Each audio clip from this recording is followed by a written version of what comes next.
Olá, meu nome é Cleilton Amaral, professor de Geografia, e o estudo de hoje é voltado para os alunos do 9º ano do ensino fundamental.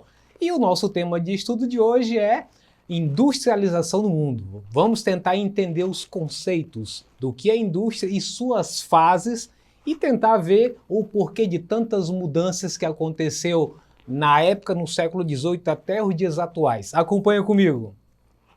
Industrialização. A indústria compreende a transformação de matérias-primas em produtos acabados. Olha essa sequência básica aí na tela. Artesanato, que é essa figura abaixo, é o trabalho manual, os artesãos que eram responsáveis para fazer tanto os calçados como as roupas, tudo de maneira, desde o processo de retirar a lã da ovelha até mesmo o processo de transformar em linhas para poder fazer os tecidos da época, até chegar a uma época mais avançada das máquinas. E aí passa para a manufatura, já é um processo que sai das mãos dos artesãos para as fábricas, e aí tem uma participação das máquinas juntamente com a participação do ser humano ainda em grande quantidade. Por isso, fatura de factoring, de fabricação, mais a parte manual do trabalhador, por isso manufatura. E por último vem a indústria, que nada mais é do que uma outra fase que é a maquinofatura, máquinas para a fabricação, com menor participação de mão de obra até os dias atuais, que é praticamente ínfimo, mínima quantidade de trabalhadores no processo produtivo. Houve então a substituição gradativa do trabalho manual, sendo capaz de fabricar grandes quantidades de produtos com características mais homogêneas, ou seja, semelhantes. Se você olhar no caso da figura do artesanato, haveria sempre mudanças em relação ao produto fabricado. Um sapato feito hoje, no outro dia ou um mês depois, já teria características diferentes. Então, a produção em série faz com que o único produto seja semelhante em toda a etapa da produção. A indústria e as alterações no espaço geográfico. Para nós da geografia é interessante entender o que de fato a indústria interferiu na configuração do espaço geográfico. Com o advento da indústria, o espaço geográfico ganha novas características, bem como o uso de recursos e as relações entre pessoas e os lugares, lógico, se alteram significativamente. Para compreender melhor essas mudanças, dividimos a industrialização em fases, chamada de revoluções industriais, que são a primeira revolução, segunda revolução e terceira revolução industrial. Vamos lá então. Quanto à primeira revolução industrial, vamos ver as condições históricas e características e suas consequências. Fica bem atento na tela, porque eu vou fazer uma transição de uma tela para outra, para você poder entender bem.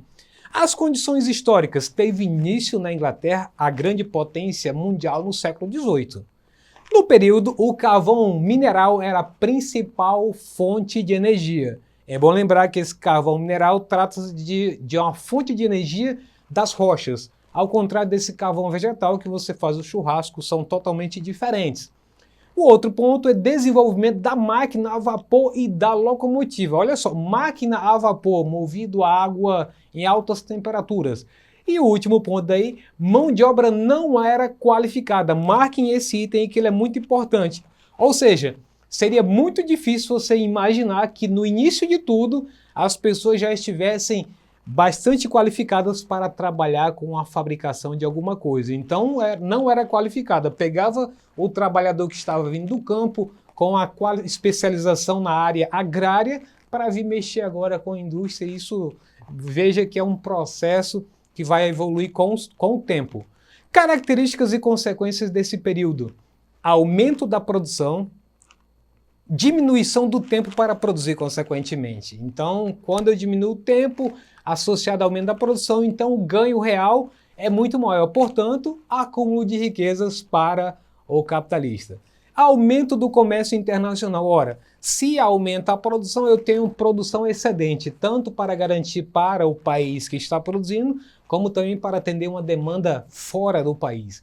E Investimento da burguesia em técnica de produção e máquinas. Então, à medida que a concorrência aumenta, também ocorre uma busca crescente para encontrar outras formas de produzir, outras técnicas de desenvolvimento para superar a concorrência. Em relação à segunda Revolução Industrial, as condições históricas ocorreu no século XIX até meados da década de 70. O petróleo foi a principal fonte de energia. As máquinas e motores mais sofisticados e movidos a energia elétrica. Lembra daquela tela anterior que nós vimos que era fonte de máquinas movidas a vapor e da locomotiva. Aqui eu já tenho a energia elétrica e o uso de mão de obra especializada, ou seja, se o camarada é contratado apenas para arrochar um parafuso, então essa é a especialização dele. Se é um contratado apenas para fazer o corte do tecido, essa é a especialização dele.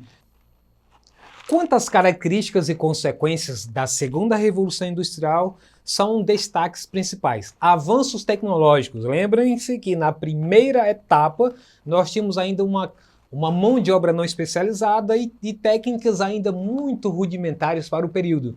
Então, aperfeiçoamento dessas tecnologias já existentes, que era aquela busca constante que eu falei para vocês, da burguesia. Estados Unidos passam a ser a grande potência econômica mundial e o principal modelo de industrialização.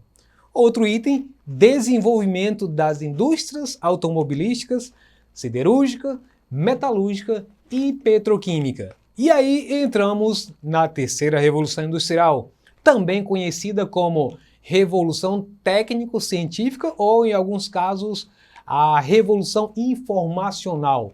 Quais as condições históricas para isso? A ciência e a tecnologia. Investimento basicamente nisso. Por isso o século XXI é chamado de a era do conhecimento. Os países que detêm isso, então eles têm domínio, supremacia sobre os demais. É tanto que muitos países hoje aparecem, despontam já em relação a outras fases da industrialização que até então eles não apareciam na foto. Hoje você já tem vários países que já despontam nesse quesito. Então a ciência e a tecnologia passam a ser elementos centrais. Forte presença, olha só, olha o detalhe, informática, eletrônica e da robótica, que cada vez mais tem avançado principalmente para produtos em miniatura. Você já tem inclusive drones com insetos que fazem parte dessa ciência da robótica. Então, abelhas, vespas e outros tipos de produtos que são dessa área da robótica, da tecnologia de ponta. Ocorreu inicialmente nos Estados Unidos, Japão e Alemanha, além de outros países da Europa Ocidental. Quais as características e consequências?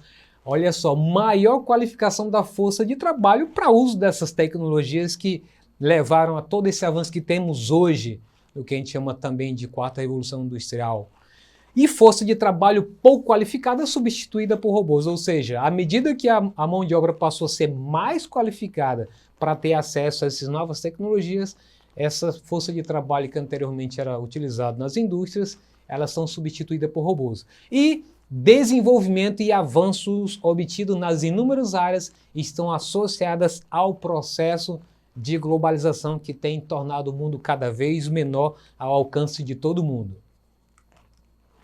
Quanto à industrialização dos países pioneiros, os espaços da industrialização clássica no mundo, aquela que despontou no século XVIII na Inglaterra e se consolidou no século XIX, foram Inglaterra no período de 1750 a 1850, estendendo-se depois aos demais países da Europa Ocidental, como França, Bélgica, Alemanha, entre outros, e aos Estados Unidos e Japão.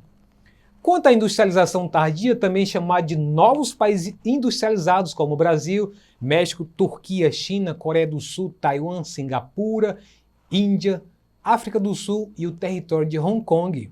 Países menos desenvolvidos tiveram sua industrialização consolidada após a Segunda Guerra Mundial. Uma outra forma que se tornou bastante comum nos últimos anos é denominá-lo de novos países industrializados, os NIPs, ou em inglês New Industrialized Countries, NICs. Essas são as designações utilizadas para os novos países que, comparado ao século XVIII, vieram se industrializar somente no século XX.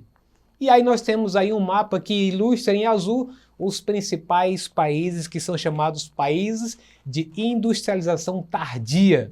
Com isso, a gente encerra a nossa parte conceitual e vamos entrar então no nosso exercitando. Fica bem atento que eu vou fazer a leitura e você já vai fazendo a escolha da alternativa correta, tá ok? Então vamos lá. São características da terceira revolução industrial ou revolução técnico-científica, letra A. Início na Inglaterra, grande potência mundial no século XVIII. Letra B. Petróleo como fonte de energia utilizando o motor a combustão. Letra C. Desenvolvimento das indústrias automobilísticas, siderúrgica, metalúrgica e petroquímica. E letra D. A ciência e a tecnologia passam a ser elementos centrais. Forte presença da informática, eletrônica e da robótica. E aí fez a sua escolha, já definiu qual é a certa relativo à revolução técnico-científica? Então a resposta correta é letra D. A ciência e a tecnologia passam a ser elementos centrais. Forte presença de informática, eletrônica e da robótica. E vamos então para a segunda questão. Os novos países industrializados, como Brasil, México, Turquia, China, Coreia do Sul, Taiwan, Singapura, Índia, África do Sul e o território de Hong Kong tiveram sua industrialização consolidada somente ou depois de... Vamos lá então, letra A, após a Segunda Guerra Mundial. Letra B, durante a Primeira Guerra Mundial. Letra C, após a Guerra Espanhola. Letra D, após a Primeira Guerra Mundial. E aí, qual foi a resposta que você escolheu?